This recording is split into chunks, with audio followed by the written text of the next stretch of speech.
Hello students, today in geography we'll be looking at transportation.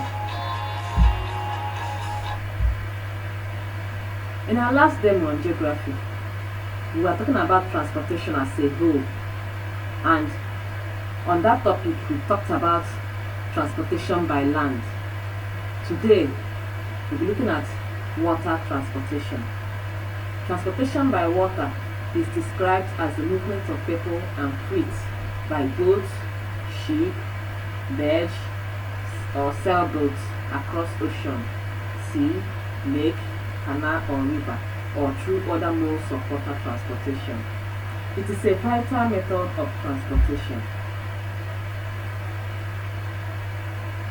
Water transportation or maritime transportation, or more generally waterborne transport, is the transport of people or goods via waterways, and it can be subdivided into ocean navigation and inland navigation. Let's look at these terms one by one.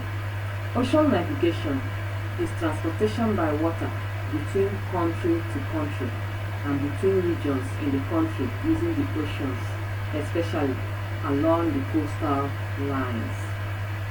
While inland water navigation is a transport system allowing ships and barges to use inland waterways such as canals, rivers and lakes. Inland navigation is within the country, while ocean navigation is from country to country. Let us look at the advantages of water transport. The economical advantage: it is the least expensive method of transit for transporting products between locations. It has a minimal operating cost, making it the cheapest mode of travel across large distance.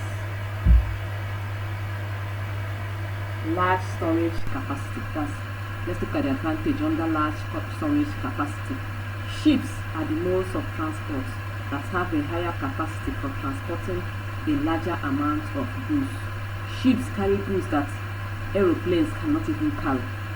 They carry goods that vehicles cannot carry, so they have large storage capacity for transporting goods from a distance to another distance.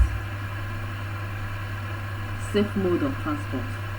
Weather delays the departure or arrival of an aeroplane on a larger number of times, while ships can operate more readily in more complex or unpredictable situations due to their durability, resistance, and dependability. When the weather is bad, aeroplanes cannot fly, but when the weather is bad, ships can manage to move because they are more durable and they are more resistant to weather problems.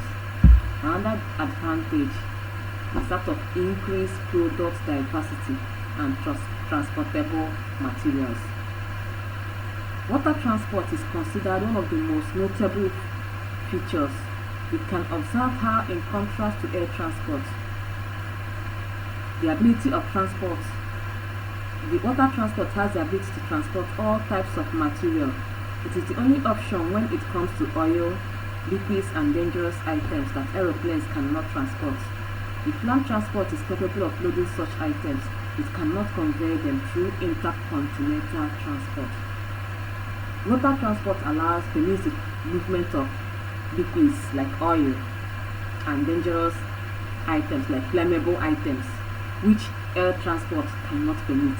Even if you decide to convey these goods or these products using vehicles cannot travel across borders, cannot travel through intercontinental transport. So that's another advantage of water transport over land and air transport. Let's go back to the disadvantages of water transport. It is time consuming. Traveling or transporting things takes a lengthy time, thus making it unsuitable for situations when speed is critical. Another disadvantage is port accessibility. In certain areas, ports are unsuitable for receiving cargo ships posing logistical difficulties during disembarkment. All ships require ports and infrastructures that are appropriate for their requirements and size.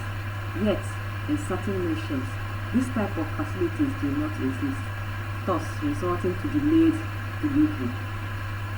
Another disadvantage is that of not being appropriate for perishable goods. Water transport is inefficient for delivering perishable products due to the length of time required to reach the destination. For example, if you decide to transport fresh tomatoes from another country to another country, before the ship conveying that product gets to the next country or gets to the destination, those goods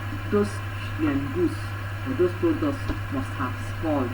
So water transport is not appropriate for transporting perishable goods due to its time-consuming nature. This is where we're drawing the curtain today on this topic. Let's go back to the assessment section. What is water transport? State the types of water transport. Drop your answer at the assessment section. That will be all for today. Thank you for watching and join us on our next demo.